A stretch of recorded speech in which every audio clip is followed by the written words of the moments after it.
Upheaval. Breaking Point. Chapter 1.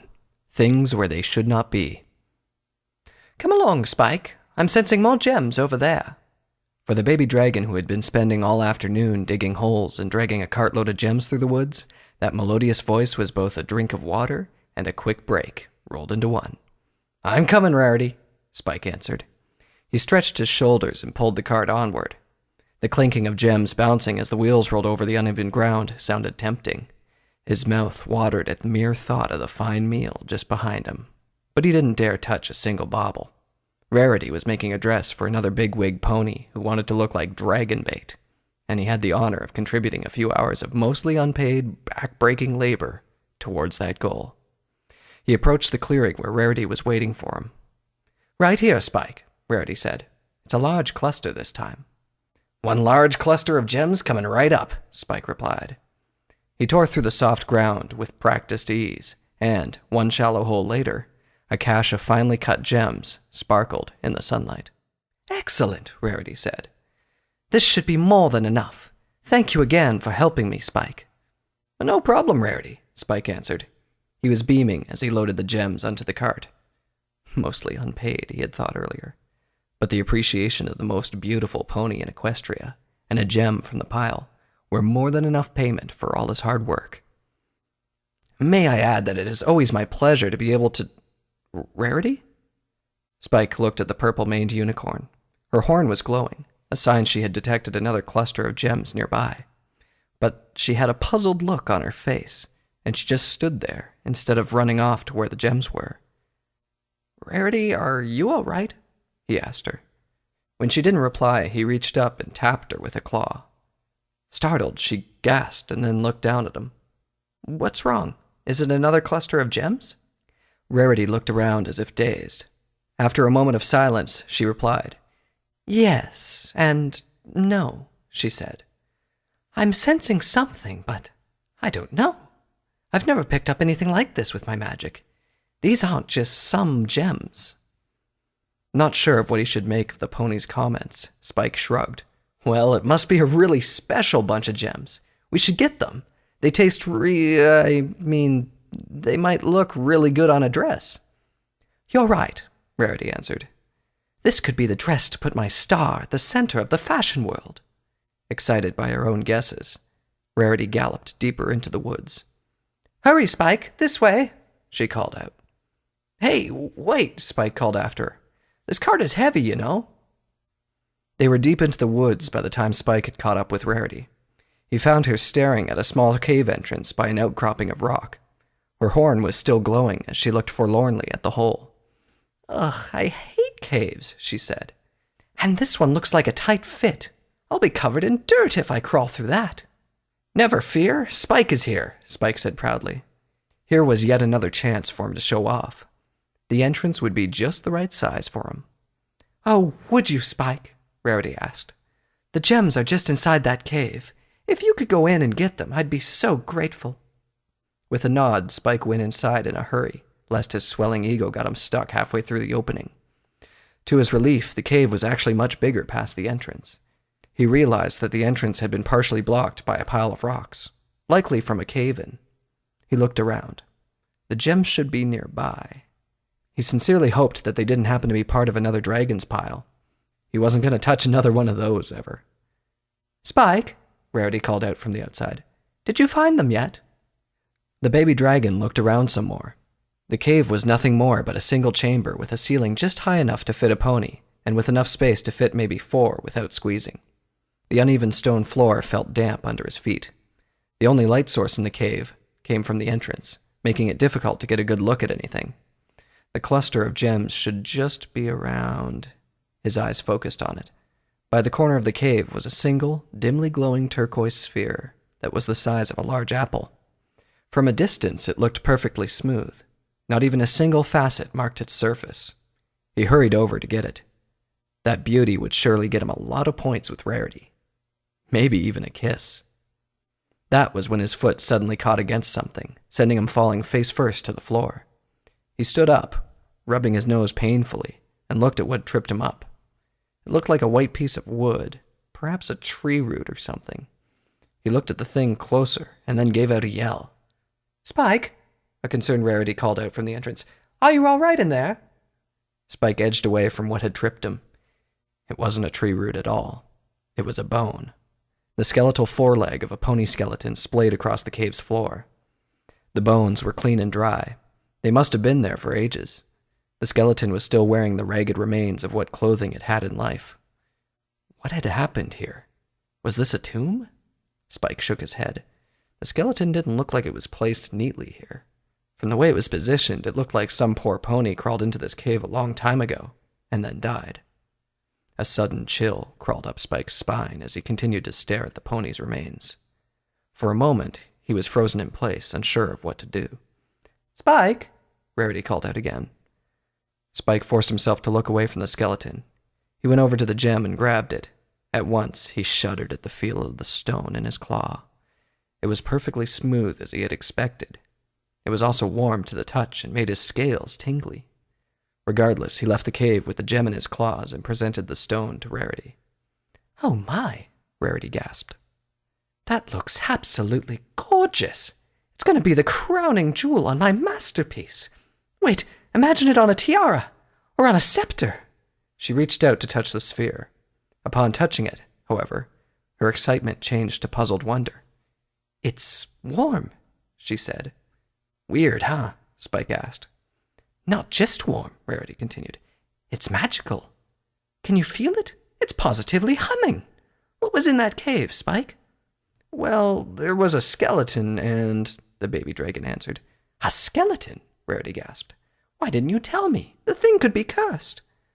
"Not with the curses again," Spike groaned. "I thought you'd like it." "And I do," Rarity answered. "But I know. Why don't you have Twilight Sparkle look at it first? She might know what it is. If it's safe, you can bring it to me to use." "Well, that's true," Spike said. "Twilight would have an idea what this is." The sphere continued to glow a soft turquoise as the two made their way back. "Spike, I have no idea what this is." Twilight Sparkle held the sphere up telekinetically, staring at it with fascination as it caught the light in her house. The gem was definitely magical. It hummed softly the moment she picked it up with magic. Having it near her made her feel tingly all over, especially around her horn. She set it down on a table and then levitated several books from their shelves. "Look up magical artifacts. Maybe we can find a reference," she said. Spike was already flipping through the pages of the book. It was already evening by the time he got back home.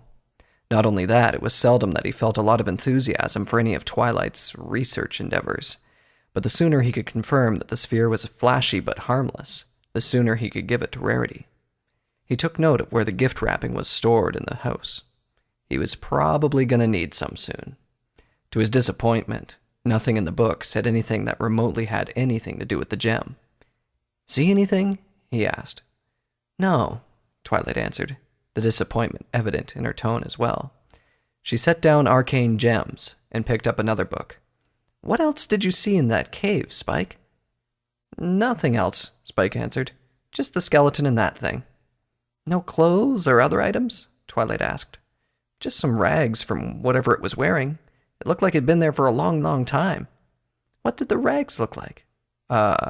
Like rags?" "I mean the color or patterns. Something that might clue us in on who or what that pony was." Spike scratched his head and thought hard. "I don't remember," he said. "Now that you mentioned it, I did leave the cave pretty quickly. I might have missed some stuff." "Well, it's settled then," Twilight said. "Tomorrow, we're going to that cave and giving it a thorough search. We should also give that poor pony a proper burial." "I don't know, Twilight," Spike said. "Maybe we should leave it alone. There's something really scary about that place. While I was in there, I felt like you shouldn't be there?" Twilight added helpfully. "No, like it shouldn't be there. It was like I was just minding my own business in this house and some stranger just walked in without saying anything." Twilight's brows furrowed. "That's weird," she thought out loud. "But also more reason to check it out. If we don't find anything, I think we should visit Canterlot and use the library there. It might even be necessary to ask Princess Celestia about this thing." "If you say so, Twilight," Spike said with a yawn. I'm going to bed. Dragging that cart around is hard work. Good night, Spike, Twilight said. She set another book aside and looked around.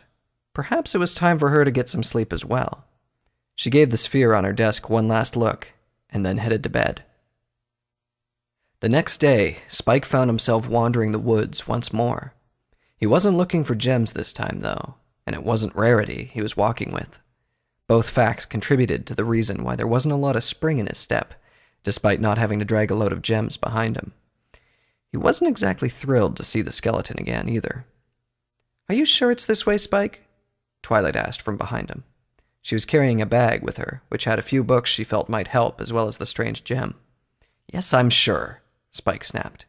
It was the third time that Twilight had asked him that question, and it had already grated on him the first time. It's just that we've been walking for a long time now, and I think we just went in a circle, Twilight said, her tone mollifying. It's around here somewhere, Spike said. I remember going this way. There's that stand of trees and those bushes, and... His eyes narrowed. The landmarks were all there. The cave should be nearby. He looked around more carefully until his eyes finally landed on a particularly rocky spot. There it is, he exclaimed. The two of them hurried over to the spot. I don't see any caves, Spike, Twilight said. It should be around here, Spike said in frustration. A hole doesn't just get up and walk away. And here it is. No wonder it was so hard to find. It's gotten smaller. Smaller? Twilight asked. How? Looks like some of the rocks had fallen over and blocked even more of it, Spike replied. It's going to be a tight squeeze, even for me. Don't worry about it, Twilight replied. You said the cave is big enough inside, right? Yeah, you should fit in easily. All right, I'll just teleport in while you squeeze through. Gotcha.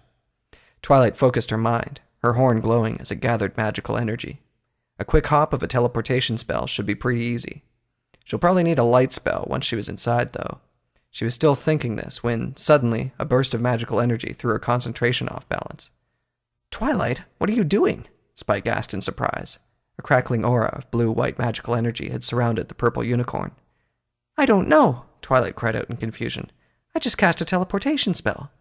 The gem, Spike yelled. It's the gem! Get rid of it! Sure enough, the aura was emanating from Twilight's bag. Before she could reach for it, however, another surge of magical energy exploded from her. The force hurled Spike against the outcropping of rock, and then enveloped her as quickly as it had emerged. There was a loud hum, and then a flash of light. After that, everything fell silent, and Twilight Sparkle had disappeared. Twilight? Spike asked as he looked around. He checked the cave in case she had indeed teleported there. The darkness's silence greeted him coldly in response. Panicked, he looked around even more, climbing up to the outcropping to get a better view. He didn't see anyone. Twilight? He called out. There was no response from anywhere. Twilight! He shouted in desperation. Still, no response. Terrified, confused, and alone, he fell on his tail and rested his claws to his face. The moment the flash of light dazzled her vision, Twilight Sparkle found herself falling as if she had been standing on a rug that someone pulled from beneath her, and instead of hitting the floor, she kept on falling. She recognized the feeling as that of a teleportation spell. A badly miscast, out-of-control teleportation spell. Twilight couldn't help but remember her first teleportation, a disastrous attempt that ended with far too many rose thorns being pulled out of very hard-to-reach places. Her vision was still painfully dazzled when she hit the ground, or at least she hit something. The ground was a little softer than she remembered, and it quickly shifted from beneath her, as if it were trying to shake her loose. Tirado's blood-smeared hoofs, get this thing off me! Some pony yelled, a feminine voice by the tone. When Twilight focused, she realized that some pony was yelling from beneath her. Her vision partially clearing, she did her best to scramble away. Before she could do so, the thing beneath her heaved violently, hurling her to the very hard, very cold ground. It's a pony, someone else shouted. This one came from above her. Those crazy wolven are chucking ponies around now. The wolven didn't chuck this one anywhere, Scarlet. I saw it materialize right above Pyre. A third voice spoke. Twilight's vision finally cleared. She got to her hoofs unsteadily and looked around only to find herself flanked by two ponies. To her left was a clearly angry unicorn, white like her friend, Rarity, but with a wild, black mess of a mane that covered her from head to shoulders. To her right was an earth pony, a big brown stallion with a cropped corn-yellow mane. He wore some gray-plated barding around his chest, neck, and flanks like the royal guards did. He had no angry stare. Instead, he appraised her coldly. She heard the flapping of wings above her and guessed that there was a Pegasus hovering there. She didn't look up, however. The sight of the unicorn was too menacing to turn away her attention. She backed away slightly, unsure of whether to talk or run. After a moment of silence, it was the stallion who decided to speak again. "Pyre, look at her flank," he said. The Pegasus above them laughed. "Well, you're quick to look in that direction, Blade Mane. Didn't take you for a flank stallion." "Quiet!" the black mane unicorn snapped. She looked at Twilight carefully, her eyebrows furrowing deeper when her brown eyes focused on Twilight's cutie mark. Her nostrils flared as she recognized it. "Chosen!" she snarled. "Blade Mane!" "Wait, what?" Twilight cried out. Before she could move, the brown stallion charged her and knocked her down. She struck the ground side first. Before she could recover, he pinned her into place with his front hooves, his heavy, metal-shod front hooves. "If I see that horn glow, you'll be pulling pieces of it from where the sun doesn't shine, Chosen," he said, his baritone voice coldly menacing. "What is going on?" Twilight groaned weakly. The stallion's weight on her shoulders was crushingly painful. "Who are you ponies?" The unicorn walked over and slammed a hoof on her face. Twilight felt the vision in her left eye go black for a few seconds, followed by a searing pain that quickly turned into a swelling numbness. Tears sprang from her eyes as she tasted something metallic that leaked into her mouth. "You'll speak when spoken to, Chosen," the unicorn hissed, "and we'll be the ones to ask the questions." "If we kill her, can I skin her flank first?" the Pegasus asked. "That star symbol thing would look fetching on my criniere." "No pony is skinning any pony." A fourth voice came from behind Twilight. On reflex, she tried to take a look, but was still pinned to the ground. "Let her up, Blade Mane." Twilight felt the crushing pressure against her ease up. She tried to get up, but only managed to right herself on her knees. The pony called Blade Mane walked over to stand with the angry unicorn. On instinct, Twilight turned her gaze towards the newcomer. Against the unicorn's enraged hostility, the Earth Pony's cold brutality, and Pegasus's casual threats, the newcomer seemed to offer some refuge. To her surprise, she found herself looking at a walking, pony-shaped mass of black metal. Twilight had seen barding before on Princess Celestia's royal guard, but even those stern, gold-barded ponies were skimpily clothed compared to this pony. Only the eyes, nostrils, and mouth served as signs that there was something alive under all that metal. Even his legs were hidden by a cloth covering, a caparison, as she had read from a book somewhere. Twilight guessed that he was a gray earth pony.